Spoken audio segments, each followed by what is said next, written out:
So today I am loading up all my feeders because the nice thing about chickens is that as long as you give them food and water, they can last a few days without you checking in on them, which is helpful in the winter time, obviously when we are short of daylight hours, but it also means you can have the odd couple of days away. So I always like now and then to do a full top up. So I go around and I top everybody's food up and everybody's water up, and I leave them and I just measure how long that food and water lasts, so that I know if I have to go away for some reason, or if I'm running late on a couple of mornings for work, I don't have to come down and check the girls out. So that's what I'm doing today. All the coops, all the runs, I'm going around feeding, topping all the feeders and all the water up, so that over the next few days I can see how long it all lasts.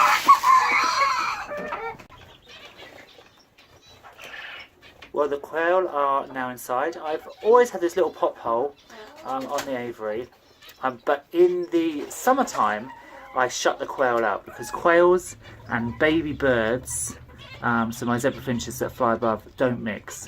As soon as a little baby bird flies down onto the floor, they attack it with great gusto and suddenly you have a dead baby bird.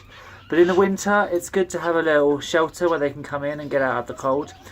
They don't need to get out of the cold, they're perfectly fine being outside, and they kind of shelter in under the trees and the logs and stuff outside.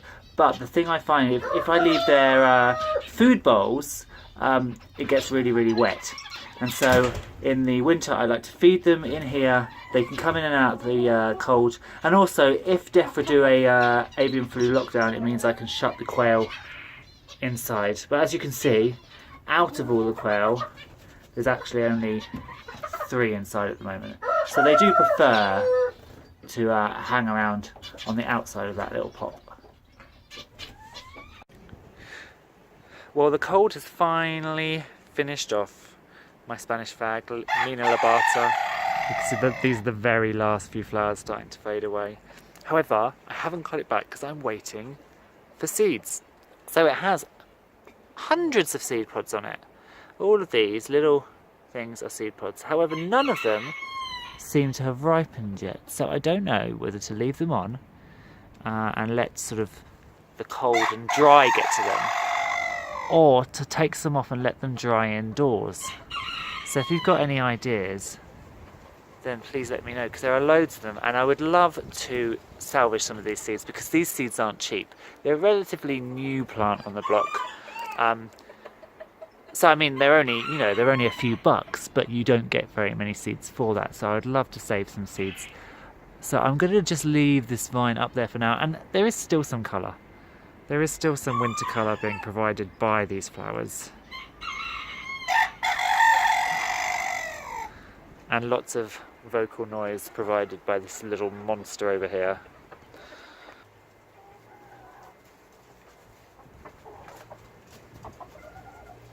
Well, we're down in the chicken run. Skexis is trying to appeal to my exchequer leghorn, but she's not having any of it. And they are loving this weather. Chickens have a higher body temperature than humans, and so they don't really like hot summers. But when the weather is like this, I mean, look at that blue sky, and they've got some fallen leaves to scratch around in, they are just totally in their element. I don't know why Onyx, my Samani hen, has lost all her feathers on her head again. I think she just might be favoured by Skexis. This is one of my expats, who is now fully grown up, apart from a little bit of a naked bum. But yeah, they are just loving this weather today. And they're still laying okay. Now they've molted, I'm getting a few more eggs. So I'm getting about 5 eggs a day, which isn't brilliant from, 19, 20 hens, but it's not bad.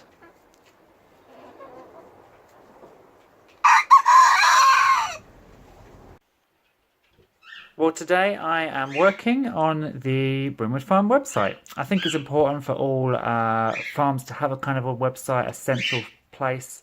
So this website just kind of lays out some of what we're doing, gives a central place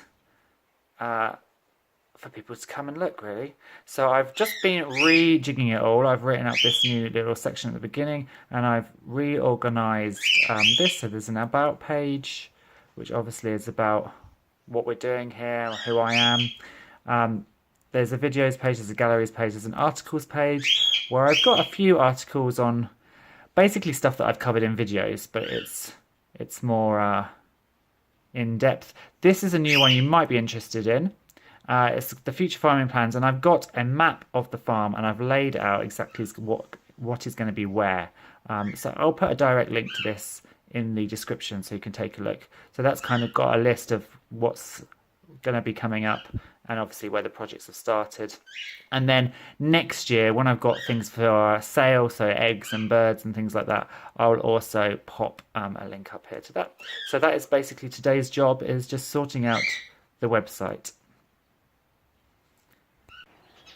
Hurrah!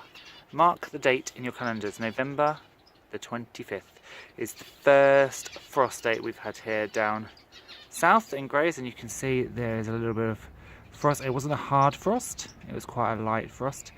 And you might wonder why I'm so excited to have a frost. There are several reasons.